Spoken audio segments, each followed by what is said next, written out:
Saikrishna lockup death కేసులో SIT ఏం చేస్తుందో చూద్దాం అంటోంది హైకోర్టు.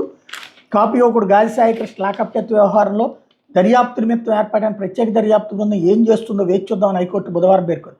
తదుపరి విచారణ జూలై 6కి వాయిదా వేసింది. సాయికృష్ణ లాకప్ డెత్ కేసు దర్యాప్తును సిబిఐకి అప్పగించాలని కోరుతూ society for protection of constitutional rights సంస్థ అధ్యక్షుడు గోచిపాత్ర శ్రీనివాసరావు దాఖలు చేసిన ప్రజా ప్రయోజన వ్యాజ్యం మీద విచారించిన ప్రధాన న్యాయమూర్తి జస్టిస్ లేసాగిల్, న్యాయమూర్తి జస్టిస్ నైనాల్ జయసూర్య ధర్మాశ్రీ మేరకు ఉత్తర్వులు జారీ చేసింది. పిటిషనర్ తరపున సీనియర్ న్యాయవాది పొన్నవోలు సుధాకర్ రెడ్డి వాదనలు వినిపిస్తూ సాయికృష్ణ పోలీసులు చిత్రహింసలకు గురి చేసి లాకప్ డెత్ చేశారని, అతని మృతదేహాన్ని కాల్చి బూడిద చేశారని పేర్కొన్నారు.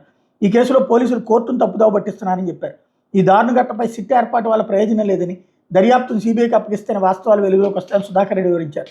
కేవలం సీఏ నాగరాజుపై మాత్రమే కాదు కేసు పెట్టారని, దీంతో దర్యాప్తు ఎలా చేయబోతున్నారో స్పష్టమవుతుందని సుధాకర్ రెడ్డి వివరించారు. కానీ కోర్టు మాత్రం చూద్దాం, అది అయిన తర్వాత చూద్దాం. ఇప్పుడు ఈ లోపుగా వీళ్ళు సాక్ష్యాలు తారుమారు ఆల్రెడీ చేశారు 3 వంతులు. ఇక తర్వాతది ఏం చేస్తారో తెలియదు. బట్ కోర్టు వేచి చూద్దామండి.